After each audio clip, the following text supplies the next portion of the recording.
નમસ્કાર, જય દ્વારકાધીશ, જય Mataji. Welcome back to my Lily's kitchen. તો આજે આપણે ઉનાળાની ગરમીમાં ઠંડક આપે એવું સુંદર મજાનું આપણે લઈને આવેલા છીએ મેંગો ફાલુદા.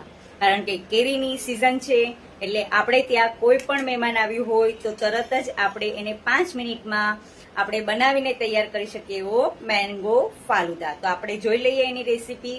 મેંગો ફાલુદા માટે અહીંયા મેં લઈ લીધી છે ઝીણી બારીક સેવલી. ત્યારબાદ અહીંયા મેં લઈ લીધેલા છે તકમરિયા 2 ચમચી જેટલા. 1 મેંગો કેરી લીધેલી છે. અને અહીંયા આપણે સુશોભન માટે આપણે લેવાના છીએ પિસ્તાની કાતરી. તમે બદામની કાતરી પણ લઈ શકો, કાજુની કાતરી પણ લઈ શકો, તમે તમારી રીતે લઈ શકો છો. સૌ પહેલા આપણે તકમરિયાને શું કરી દેવાના છે, પલાળી દેવાના છે.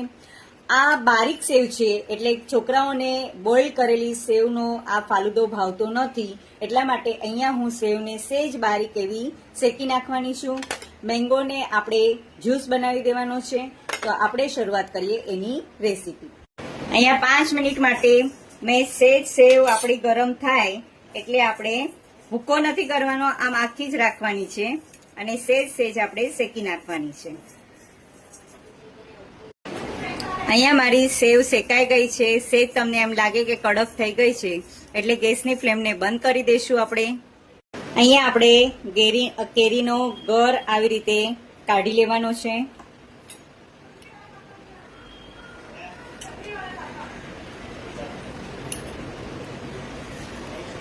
આમાંથી પણ આપણે કેરીનો ગર કાઢી લઈશું. અહીંયા આપણે બધા જ કેરીના ગરને કાઢી લીધેલા છે. હવે આપણે મિક્સરમાં અથવા તો બોઝ હોય તો બોઝની અંદર આપણે એને જ્યુસ તરીકે એકદમ લીસો બનાવી દેવાનો. આપણા મેંગો મિલ્કશેકને આપણે ગ્રાઇન્ડ કરી લીધેલો છે. હવે આપણે બનાવવાનો છે ફાલુદો. તો ફાલુદો તમે ફ્લેવર પણ એમાં 2 ફ્લેવરનો બનાવી શકો છો.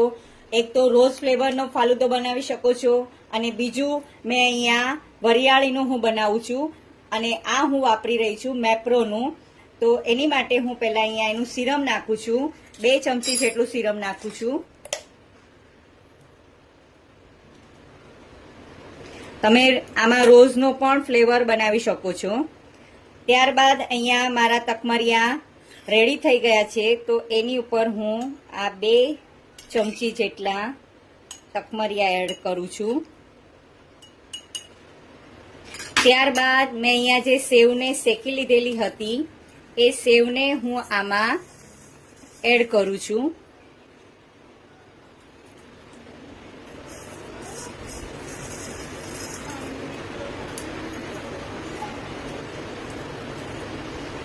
ત્યારબાદ મેંગોનું ફ્લેવર તમને એવું લાગે તો થોડા મારી પાસે તકમરિયા વધ્યા છે તો એ પણ થોડા એડ કરી દઉં છું.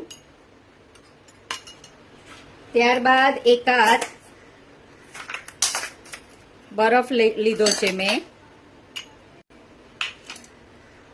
મેંગોનું જે આપણે બનાવેલો હતો ગર, એ ગરને આપણે એડ કરી દેવાનો છે.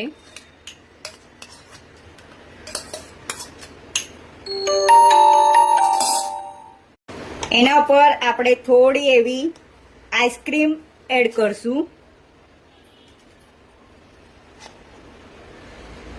સ્ટ્રોબેરી આઈસ્ક્રીમ છે.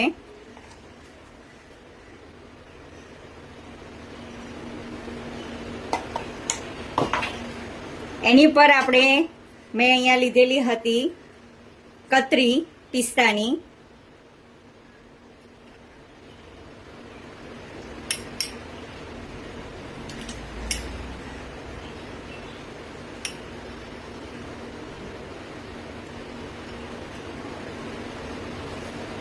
તો અહીંયા મારો આ મેંગો ફાલુદો રેડી થઈ ગયો છે વિથ ફ્લેવર. વરિયાળીનું જે ફ્લેવર હતો એ વરિયાળી ફ્લેવર લીધેલું છે.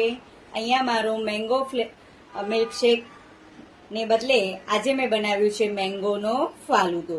તો તમે પણ એકવાર જરૂરથી પ્રયત્ન કરજો. કેવો બને છે એની જરૂરથી કમેન્ટ કરજો. ફરી પાછા આપણે મળશું લીલીસ કિચનમાં.